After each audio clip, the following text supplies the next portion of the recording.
Iniciamos mais uma conversa das quarentenas, conversa de arte nas quarentenas. Começou como sendo conversa de arte na quarentena, agora nas quarentenas, porque vem sendo uma atrás da outra, né? Hoje a gente tem uma entrevistada bem importante de um assunto que os nossos alunos já conhecem bem, que é do Polo da Rede Arte na Escola de Bauru, que funciona na Unesp, e hoje a gente está aqui com a diretora do Polo, a Patrícia Grandini. Eu vou pedir que ela se apresente, e aí em seguida a gente começa a nossa conversa. Com você, Patrícia.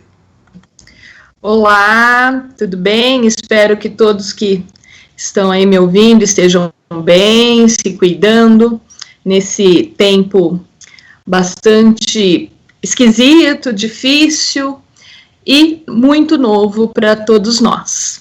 É um prazer estar aqui com vocês, falando de um assunto que, para mim, é muito caro, que é a questão da arte na escola. E já agradeço aí o convite da professora Silvia, da universidade, e espero poder contribuir um pouquinho, sim, com essas questões. Bom, a minha formação é em educação artística. Eu fiz o curso de graduação na Unesp, depois o meu mestrado aqui na Unesp de Bauru, doutorado também, e sempre estive envolvida com essas questões da arte, com a questão do processo de criação, com a questão da leitura de imagem, e tudo isso acabou desembocando em 2011, quando eu ingresso aqui na Unesp do campus de Bauru, desembocou na arte na escola. E aqui, então, eu encontrei a rede Arte na Escola, que é mantida pelo Instituto Arte na Escola, e que vocês devem conhecer o site e tudo mais. E aqui em Bauru nós temos um polo da rede Arte na Escola, certo? E eu trabalho neste polo desde 2011, quando eu ingresso na universidade, e a partir daí desenvolvo todas as minhas pesquisas em relação à arte na escola. Atualmente, meu foco de pesquisa é a questão da praxis artística e docente, ok? Eu trabalho na universidade em tempo integral e, junto com o Polo, então, desenvolvo as minhas pesquisas e trabalho também na graduação do curso de Artes Visuais e também no curso de Pedagogia. Então, a primeira pergunta você já falou do Polo, né? Resumidamente, qual é exatamente o trabalho do Polo em relação ao Brasil? Porque existem polos no Brasil inteiro, né? E como é que funciona esse trabalho? Isso mesmo, nós somos em 40 polos, aproximadamente, distribuídos em todos os estados do nosso país. Esses polos, eles são normalmente vinculados a uma universidade e estão dentro de cursos de graduação, ou de artes visuais, ou nos cursos de pedagogia. Na verdade, o Polo é uma das ações do Instituto Arte na Escola, e o objetivo principal é a educação continuada. Então, eu vou falar do Polo aqui de Bauru, porque cada um desses polos tem uma dinâmica e uma sistematização de trabalho diferente. Aqui em Bauru, nós atendemos o público docente, então são professores da rede estadual, municipal e até da rede privada, professores da educação básica, ou seja, temos professores da educação infantil, ensino fundamental 1 e 2, ensino médio e educação de jovens e adultos. Nós nos encontramos quinzenalmente. E a cada ano nós temos um tema a ser trabalhado. Então, esses professores vêm toda sexta-feira, temos os 2 períodos, de manhã e à tarde. Eles vêm para o polo, aqui no campus nós temos um espaço específico para isso, onde nós discutimos, trabalhamos, funciona como um grupo de estudos, certo? Já tem 3 anos, este já é o 3º ano, que nós estamos trabalhando na vertente do processo criativo, ou seja, qual é a importância do professor também experimentar um processo de criação? No final do ano passado, nós fizemos uma exposição de arte visual e teve o tema sobre camadas. E os professores ali, naquele momento, de verdade se viram como artistas. Então, são artistas que são professores e que experimentam agora o processo criativo. Eles trabalharam com muitas linguagens, com a pintura, com a escultura, com a modelagem, com a colagem. Então, o ano passado nós tivemos como proposta uma liberdade criativa. Então, embasados em teóricos como Weigl-Strover, John Dewey, que é um clássico da arte como experiência, Josiane Lampert, que trabalha com a questão do professor artistas, e alguns outros artistas que trabalham com a filosofia da criação, enfim, nós nos repertoriamos de um escopo teórico que tenha esta linha, né? Como se dá, como acontece o processo criativo. Junto a isso, nós tivemos várias apresentações de professores que são artistas, professores da própria universidade, e eles vieram e mostraram o seu trabalho, e a partir daí, então, cada professor participante do polo teve o seu momento de criação, teve um projeto individual de trabalho. Este ano estamos ainda dentro deste processo, só que este ano estamos aprofundando um pouco mais na linguagem da arte. O ano passado foi muito livre, muito experimentativo, e este ano nós estamos focando em uma prática bastante desenvolvida, principalmente pelo grupo de pesquisa do Apotec, é um grupo de pesquisa, de estudo, um laboratório de pintura da UDESC, da Universidade do Estado de Santa Catarina, que é coordenado pela professora Josiane Lampert. E eles têm um trabalho muito interessante de experimentação cromática, ou seja, como o artista, como o professor pode mergulhar no mundo das cores. Tá? Então, nós não temos só a questão da teoria da cor, mas também a questão, todas as questões subjetivas que envolvem a cor. Então, nós estamos hoje, né, neste momento, pesquisando e imergindo neste mundo da cor. E os professores, né, estão trabalhando neste sentido. Para isso, a gente tem utilizado também os textos do Apotec e alguns textos do Paul Klee, né, porque Paul Klee é um artista que nos deixa um curso sobre as cores, por exemplo, Joseph Albers também, bastante interessante. Enfim, a gente vai tendo esses aportes teóricos em um momento e depois o momento da prática artística. Então, ainda estamos com este processo criativo bem latente aí.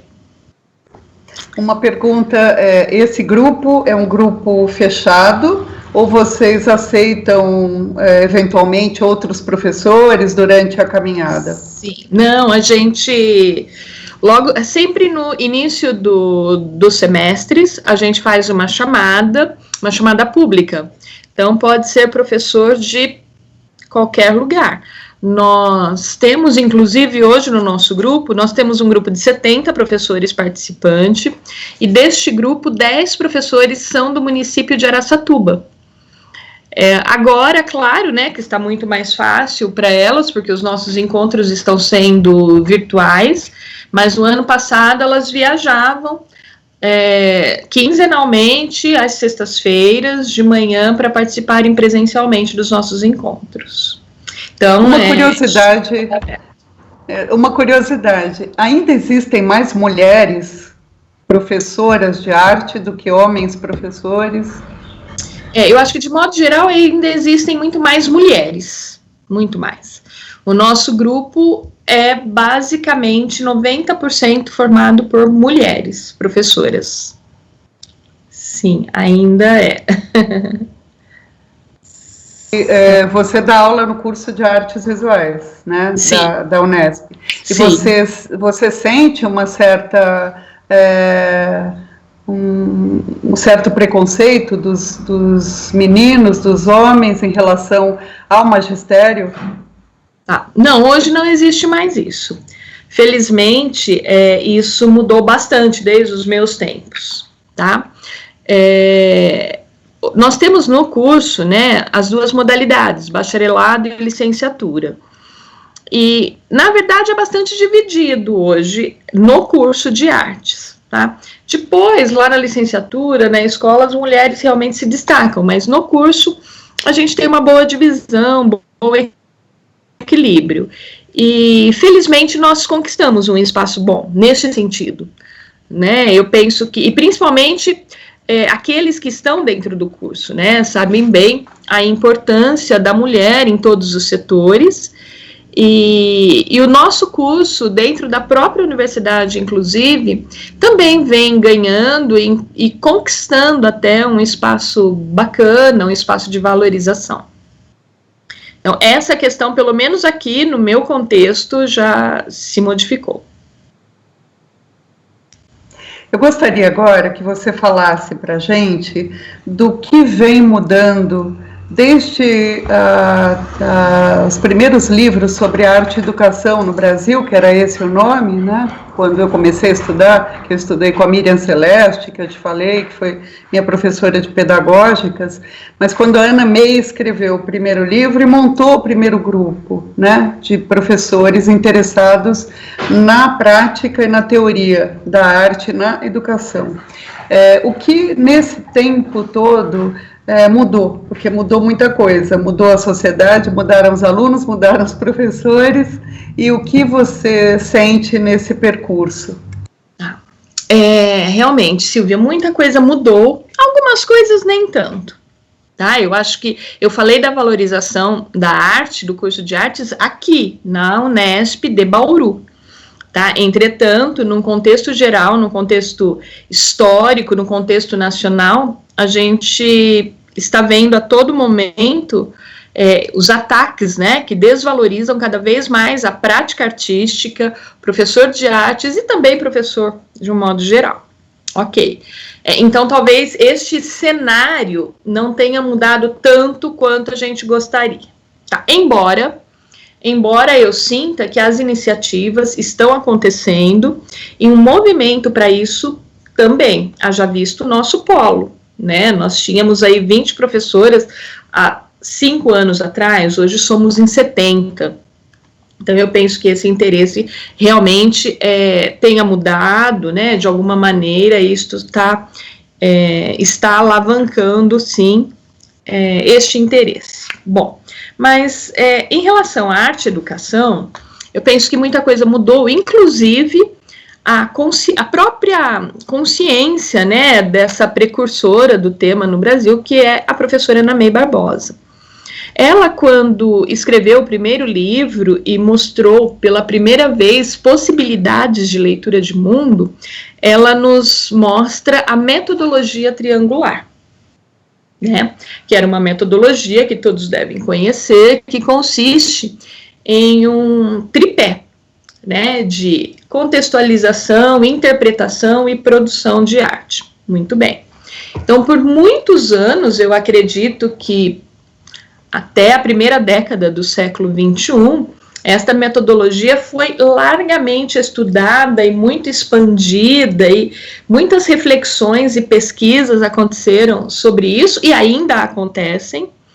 Entretanto, a própria Ana May, em um dos seus livros aí dos últimos 3 anos, ela diz que se arrepende um pouco de ter usado o termo metodologia. E por quê? Isso virou uma receita, uma grande receita em que formatou as aulas de arte, né? Então, as aulas de arte consistiam em mostrar uma imagem, contextualizar aquela imagem, fazer uma breve interpretação e depois produzir algo relativo àquela imagem, que hoje nós sabemos que se transformaram nas releituras. E as releituras não passavam de meras cópias, e às vezes muito ruins daquelas obras. Bom, então isso ficou triangulado dessa maneira e formatou o campo da arte e educação. E ela começou a perceber que não era isso, né? Esse não era o objetivo, aquilo era apenas uma possibilidade de início de um trabalho, mas que o trabalho não estava se desdobrando de uma maneira que aos olhos dela e aos olhos dos historiadores e também educadores de arte, não tinha muito sentido. Então, ela muda este termo e passa a adotar o que hoje nós estamos chamando de abordagem triangular, ou seja, é uma abordagem para o processo de criação, é uma abordagem para um processo de atualização da obra de arte, é uma abordagem para uma leitura de mundo mais crítica, mais autônoma, mais singular.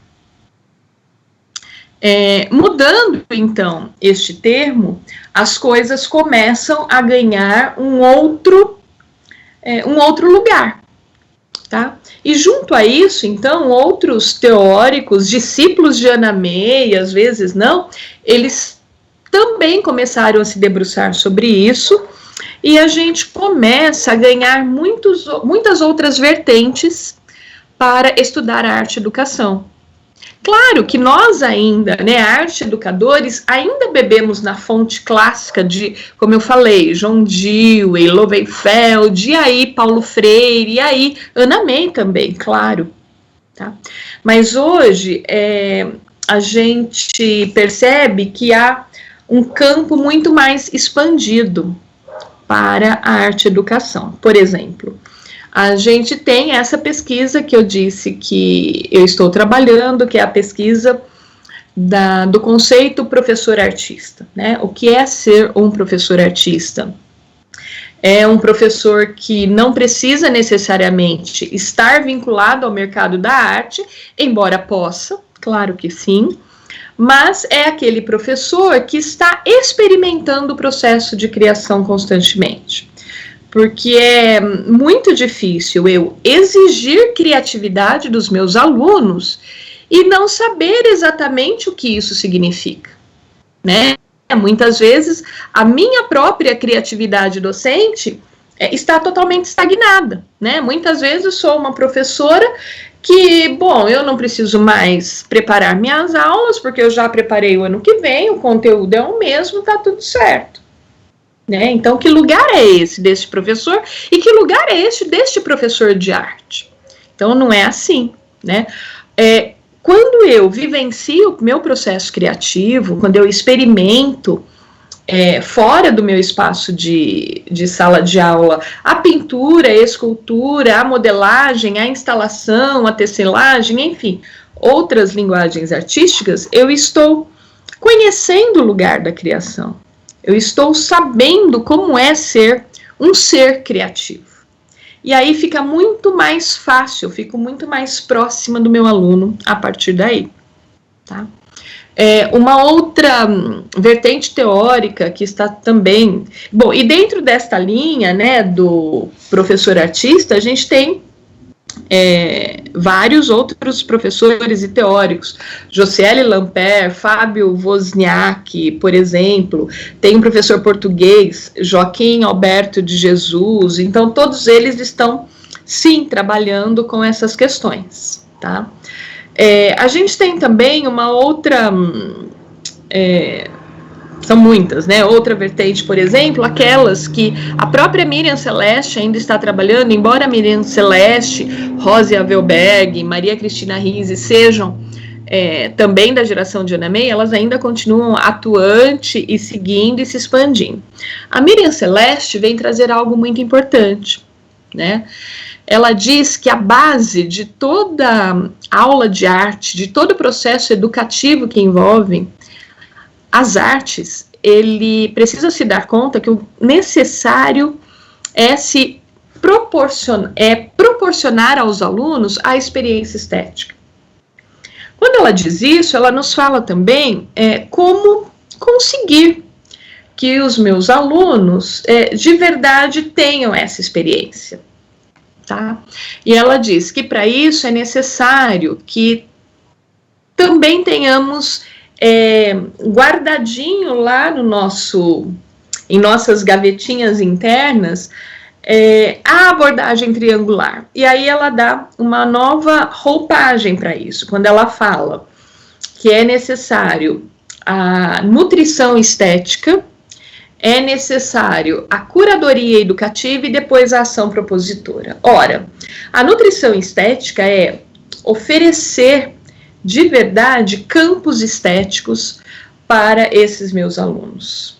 É oferecer a possibilidade deles experimentarem o mundo de maneira estética. Quando eu falo estética, não é apenas o sentido visual que envolve a palavra, mas o sentido da estesia também, o sentido do desenvolvimento de todos os nossos sentidos.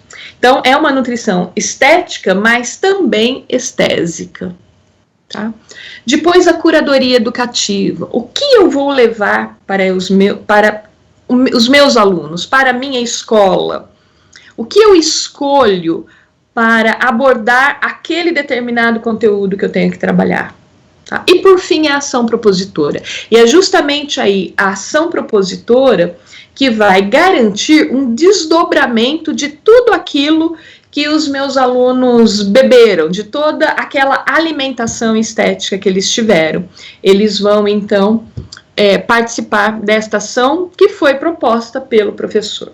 Então, a Miriam Celeste, nesse sentido, trabalha muito com essa questão da mediação, a importância do professor ser também o mediador. Tá? Depois a gente tem a questão da cultura visual, né? A cultura visual que vem sendo bastante expandida e trabalhada pelo pessoal da UFG, pessoal da Universidade Federal de Goiânia, que tem como um teórico principal Fernando Hernandes, né? O estudo de tudo aquilo que nos envolve visualmente. Hoje nós estamos participando de um mundo completamente visual, né? Nós abrimos o nosso computador, a gente não lê as letrinhas dos ícones, a gente vê as imagens desses ícones, por exemplo. Tá, e que imagens são essas? Que imagens a mídia nos traz? Que imagem a arte nos traz? Enfim, como essas visualidades todas se comportam ao nosso redor, né? Quais são as imagens que eu tenho aqui na minha casa em tempos de isolamento social? Que imagens são essas? E como aprender a ler essas imagens, sim, né? Porque isso é importante. O principal é isso, né? Então, a cultura visual nos garante essa proposta. A Miriam Celeste, com essas questões da mediação, a Ana May, com a abordagem triangular, todas essas abordagens têm como foco a leitura de mundo, a leitura do visual, sabe? E isso também tem uma outra vertente, que é a questão da pedagogia decolonial, né? A importância do nosso olhar decolonizado. Então, como a gente vai fazer essas leituras, quebrando os paradigmas lá que nos foi imposto pela missão artística francesa. Como a gente vai ter este olhar totalmente desvinculado, né, desse aspecto eurocêntrico, né, muitas vezes hegemônico, preconceituoso. Como é que a gente faz isso? Então, a pedagogia... Só uma pergunta, algum polo específico faz esse trabalho da pedagogia decolonizadora no Brasil? Então, a gente acaba abordando ainda de maneira bastante, como que eu vou dizer? A gente vai pensando, né? É uma proposta que na verdade, é um projeto que eu tenho já para o ano que vem, aliar agora essas questões da criação decolonialista, tá? Eu não sei de verdade se há algum específico sobre isso, não. Conheço algumas pessoas que vêm trabalhando com o tema, né, e são professores ainda dentro da academia, E, claro, alguns artistas, né, que de alguma maneira se envolvem com isso. Por exemplo, a gente tem a professora Sumaya Matar, da ECA, a professora Simone Abreu, da UFMS, a Clarissa Suzuki, que é uma doutoranda, orientanda da Sumaya Matar, que vem trabalhando muito com isso. Tem um livrinho, eu posso até deixar como referência para vocês, ele está inclusive em PDF disponível, muito bom, com vários artigos interessantes, que se chama, eu tenho anotar aqui, O Ensino da Arte no Contexto Brasileiro Atual, Formação, Políticas Públicas, Educacionais e Atuação. Tá? É um livrinho que foi organizado pela professora Sumaya Matar, da USP, e pela professora Rita Bredarioli, do Instituto de Arte da Unesp. Então, ali a gente tem já muitas questões interessantes e muitos professores já trabalhando sobre essa questão. Tá? Isso também, a gente percebe, a professora, por exemplo, Simone Abreu, lá da UFMS, ela trabalha muito com a pesquisa sobre os artistas latino-americanos,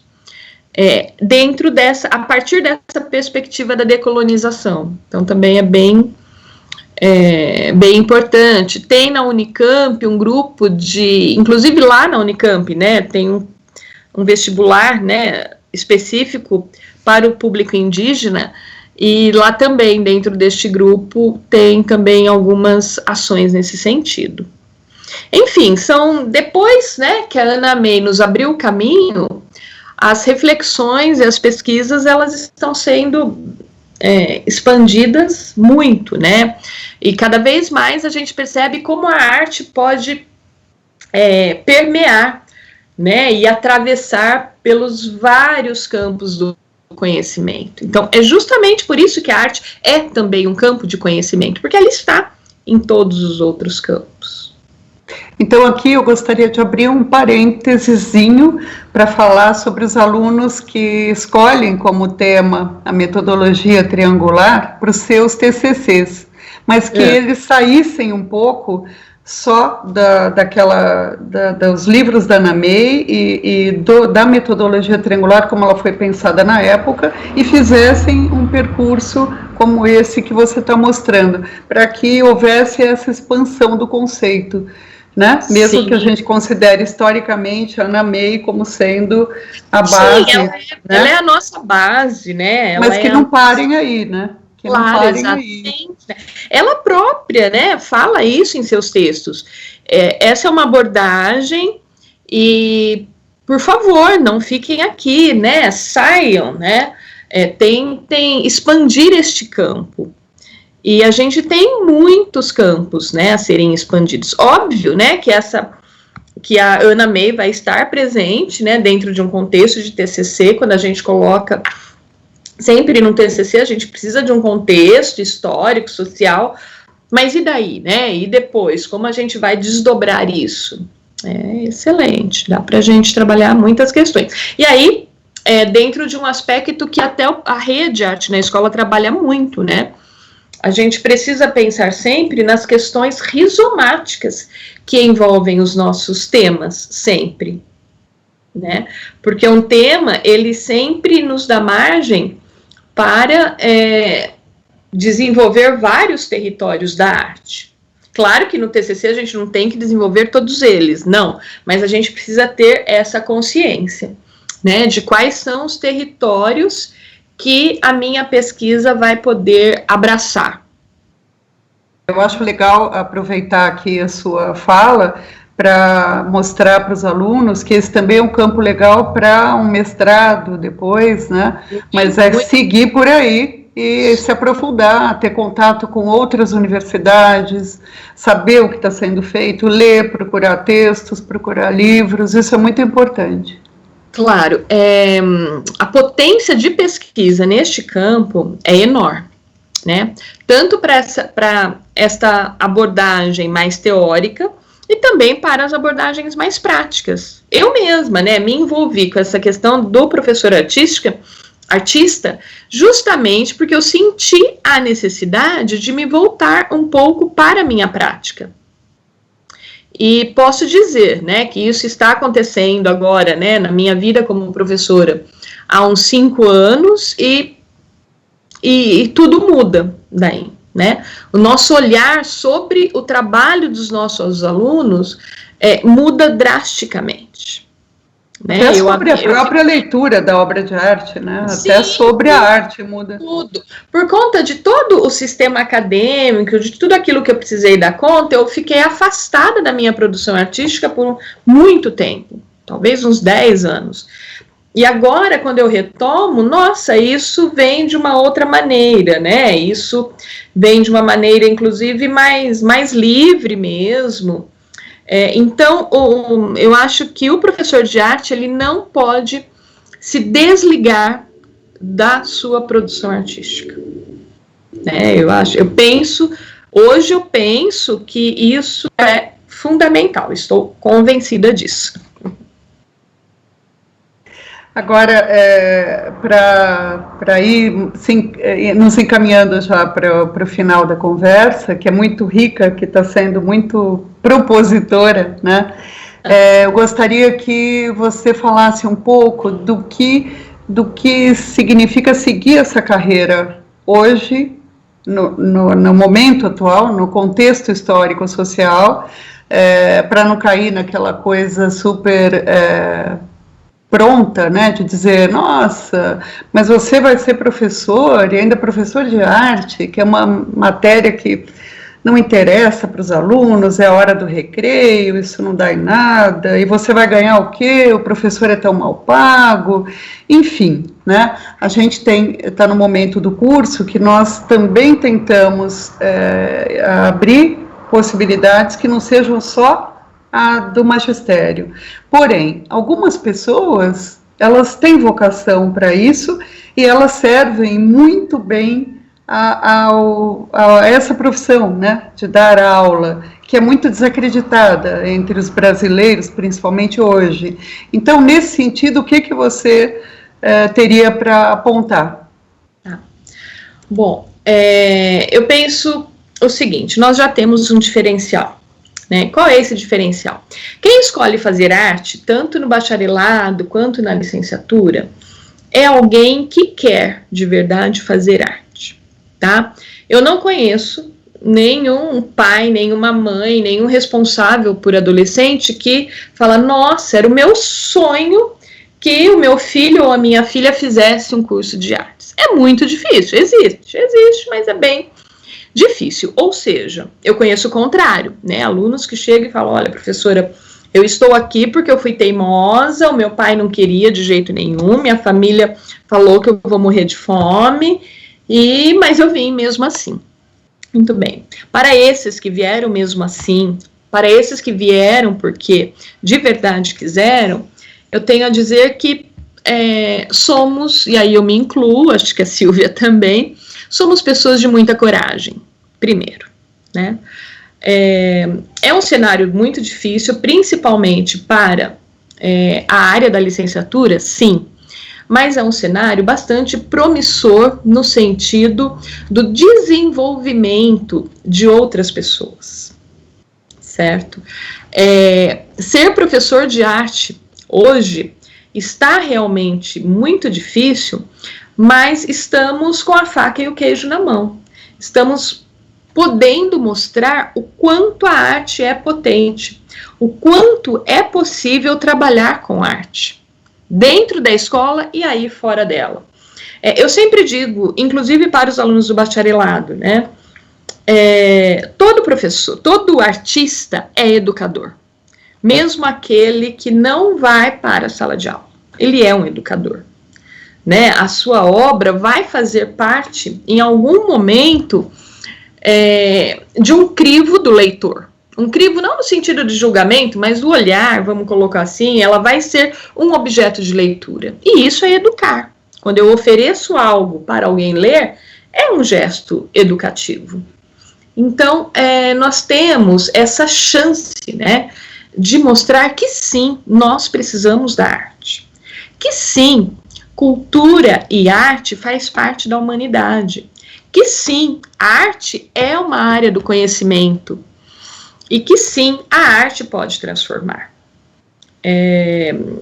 Eu penso também que a gente tem a chance agora, uma chance única, inclusive, de olhar para todos esses nossos problemas e transformar em poética, por exemplo. Né? Eu estou aqui na minha casa. Quais são as imagens da minha casa que eu não conheço? Como eu posso fazer isso? Como eu posso registrar?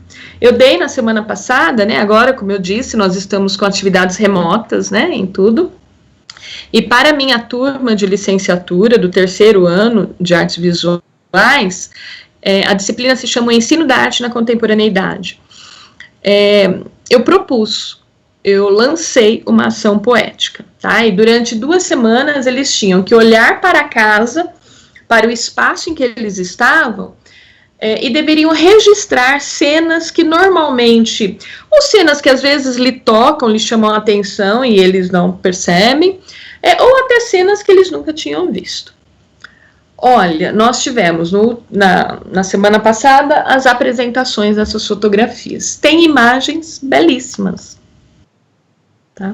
De lugares que jamais a gente diria, olha, é uma casa, né? Olha, ele está num contexto de isolamento, né? Então a gente tem ali um arsenal poético extremamente rico, que eu acho que vai ser, inclusive, vai nos dar aí um bom material de uma exposição depois.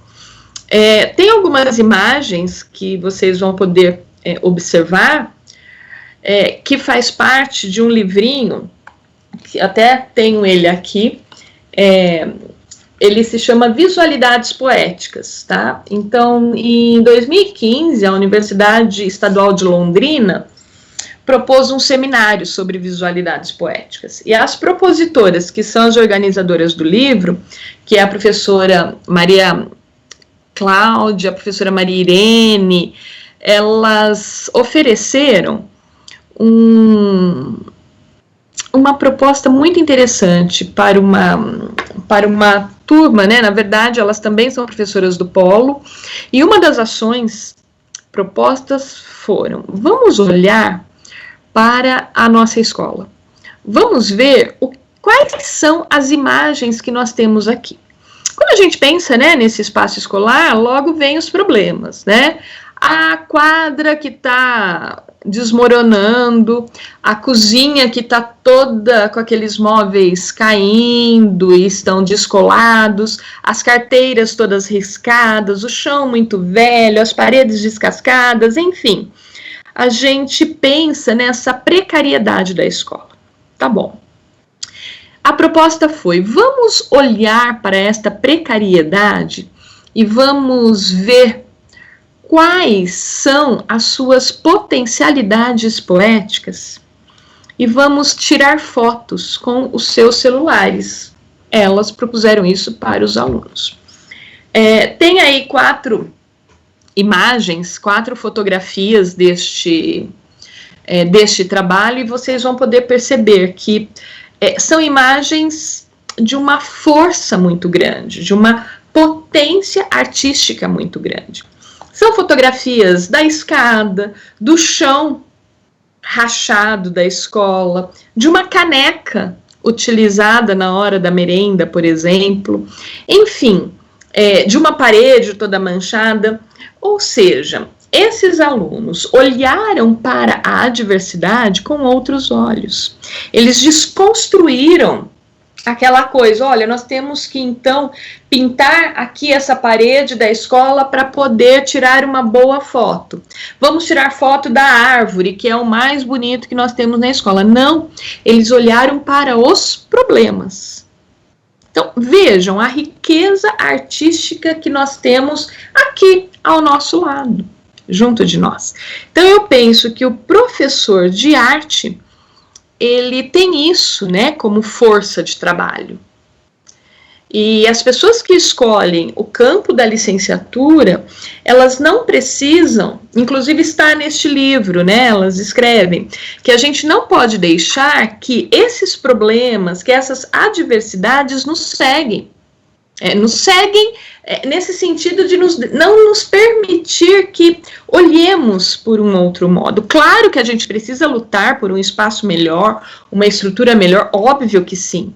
Mas isso tudo é muito moroso, né? Sempre. Mas, e mesmo assim, né? Mesmo com toda essa estrutura que nós temos, que requer, claro, muita demanda, mas ainda assim a gente pode criar arte.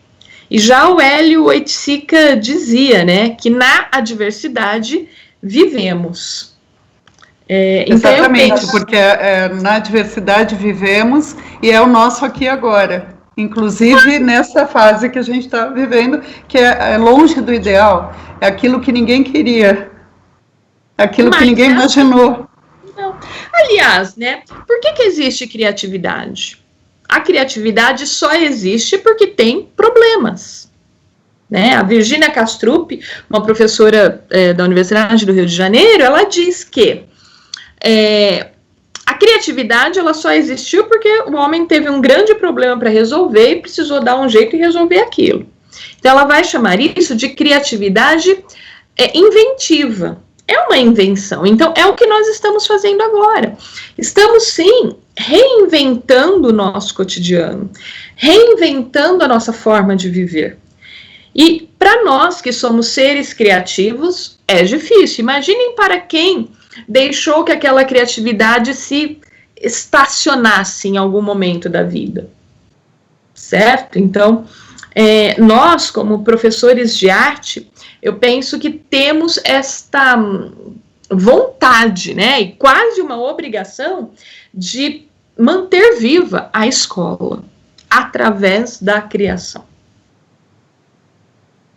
Certo. Eu gostaria só que você complementasse, porque a gente conversou, ontem a gente conversou bastante, a gente fez um outro programa, né, desse, mas para nos conhecer até, porque a gente só se conhecia aliás, nós nos conhecemos virtualmente, né? Sim, exatamente. Mas deixo aqui um convite, quando quiserem podem vir aqui na Unesp de Bauru visitar o espaço do Polo, a gente sempre tem exposições. Nos interessará, sim. Podem vir. Isso vai ser bem legal. Mas eu gostaria só que você fechasse na questão do abastecimento do professor, né? De quanto ele tem que encher e carregar a sua bagagem, que sem essas referências que a gente vive falando para os alunos, referência, eles ficam cheios com essa conversa da referência, mas se você não tem, se você não se abastece, você não tem subsídio para pensar, para refletir, para passar isso de alguma forma. Eu estou convencida de que nós, aliás, todo professor tem que ser um pesquisador, claro, isso já é fato, tá? Mas nós, professores de arte, ainda mais. E por quê? Nós, professores de arte, temos que ter como referência de mundo leituras, por exemplo, tá? Até de uma revista Caras, até o mais complexo dos teóricos. Nós temos, sim, que sempre nos nutrir esteticamente. Nós temos, sim, que conhecer tudo aquilo que a arte está nos proporcionando. Claro, né, que nós não podemos nos esquecer da arte clássica, da arte do passado, mas também temos que voltar os nossos olhos para a arte aqui da América Latina, para a arte afro, para a arte indígena. Nós temos maravilhosos artistas contemporâneos indígenas, né? O que eles estão fazendo? Enfim, a nutrição estética, como eu disse, né, como eu citei a Miriam Celeste, é importante do começo até o fim de nossas vidas, tá? Porque o bebê, ele já nasce e já começa a se nutrir esteticamente.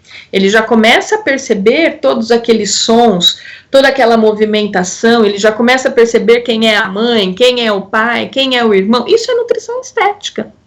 E assim vai, né? Ele vai aprendendo a partir dessa estesia e estética que está ali ao seu redor.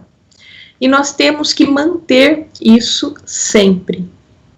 Então, eu entendo, às vezes não dá para a gente ir todo mês a São Paulo, por exemplo, que é o nosso grande polo artístico-cultural, ver exposição, não tem problema, vamos para a internet. Hoje, né, ainda agora, nesse contexto de isolamento, muitos e muitos museus estão se abrindo virtualmente. A semana passada eu conheci a Casa Azul, da Frida Kahlo.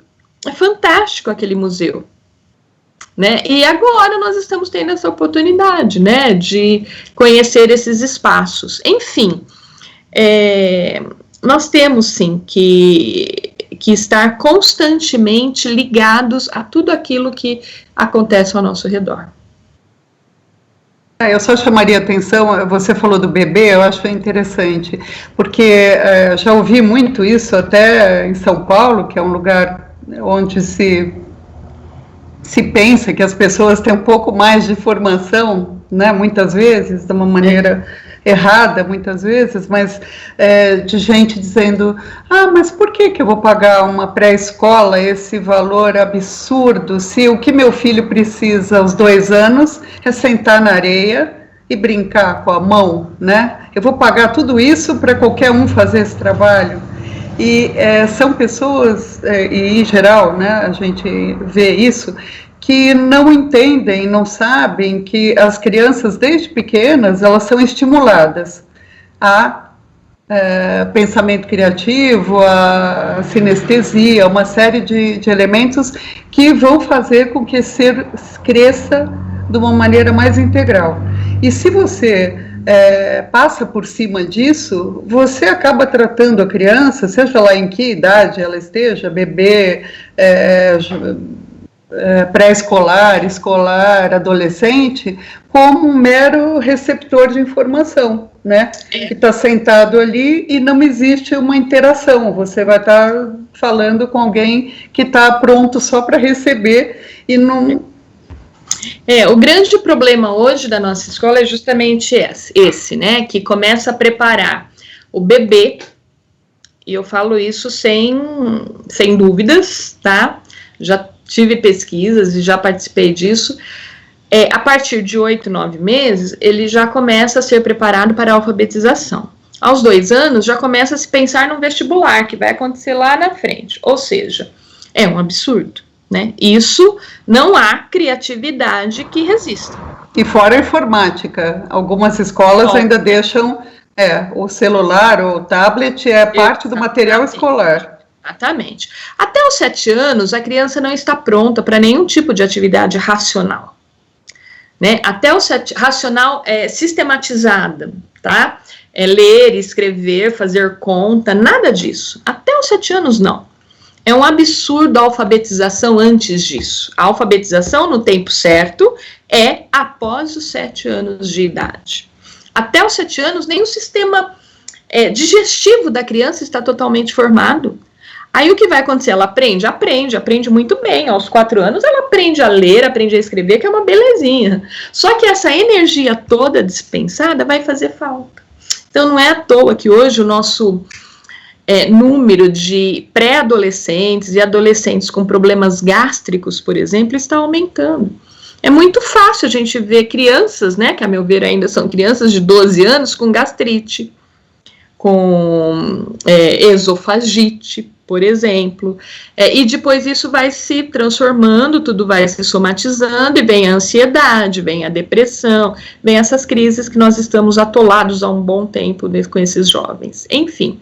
E os problemas de aprendizagem, né? Sim, fora isso, só se tem falta de adaptação total ao ambiente escolar, seja ele qual for, porque depois que você fez isso, não adianta colocar na Waldorf e querer que o cara faça pão, né? Aos 15 anos.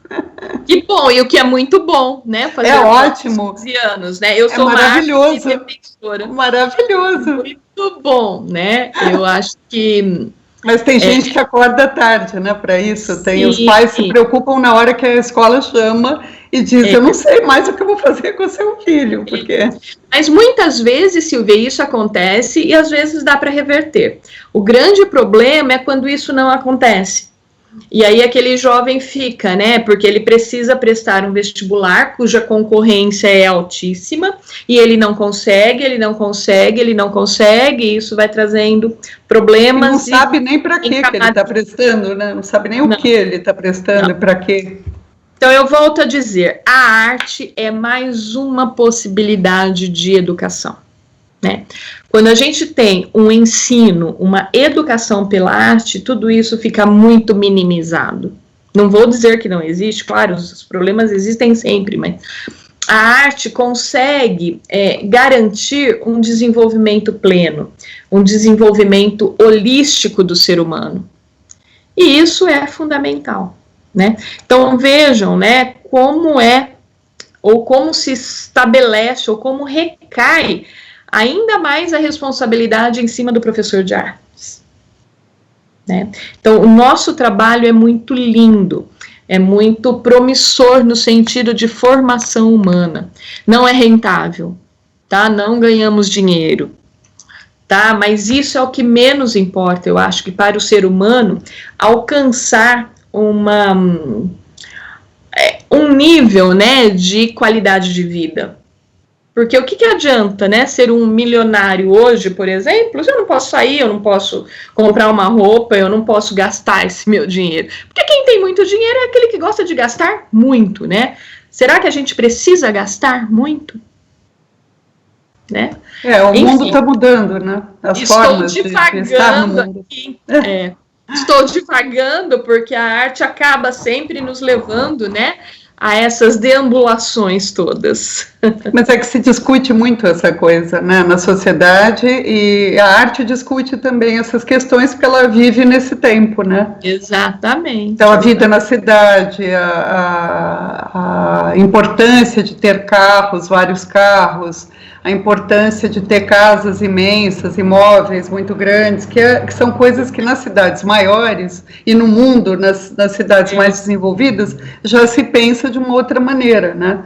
A diminuir o gasto, a diminuir a poluição, a diminuir, enfim, o que é acessório, né? Sim, então eu tenho um pouco de, até um olhar polianístico sobre tudo, né? Isso é legal, mas às vezes é um defeito e tem alguns problemas. Mas, enfim, é isso. E o meu olhar polianístico para este tempo está me dizendo que bom que o mundo parou, né? Acredito que a humanidade, de maneira geral, está tendo esse tempo para olhar para esse mundo e perceber como ele é grande, como ele é bom, como ele é bonito. E o que fazer, então, para permanecer assim? Porque muitos lugares voltaram, né, a reagir. A natureza está reagindo muito melhor agora, nessa época de isolamento. Então, quem sabe, né, isso nos faça perceber e agir de uma outra maneira neste novo normal que logo teremos à frente. Certo? Bom, agradeço muito a nossa conversa, foi ótimo, tenho certeza que abrirá possibilidades e horizontes aí para os nossos alunos, que é esse nosso objetivo aqui com as conversas na quarentena. Afinal, nós não estamos em quarentena, nós estamos ativos, né? E dentro, então, dessa perspectiva, eu queria te agradecer muito e dizer que a gente vai, sim, fazer uma visita e a gente quer conhecer mais o polo, que está tão próximo, né? Claro, venham mesmo, espero, terei o maior prazer. Eu, mais uma vez, agradeço mesmo e deixo aqui apenas mais um ponto, né? Vamos nós, sim, professores de arte, deixar as nossas marcas no espaço da escola. Vamos fazer com que esse espaço escolar pulse, viva, tenha sempre muita energia e principalmente muita poética dentro dele, tá bom? Agradeço, desejo boa sorte a todos e espero ter realmente contribuído um pouquinho aí com essas reflexões. Tá, contribuiu muito. Obrigada, um grande beijo. Obrigada. Tchau, tchau.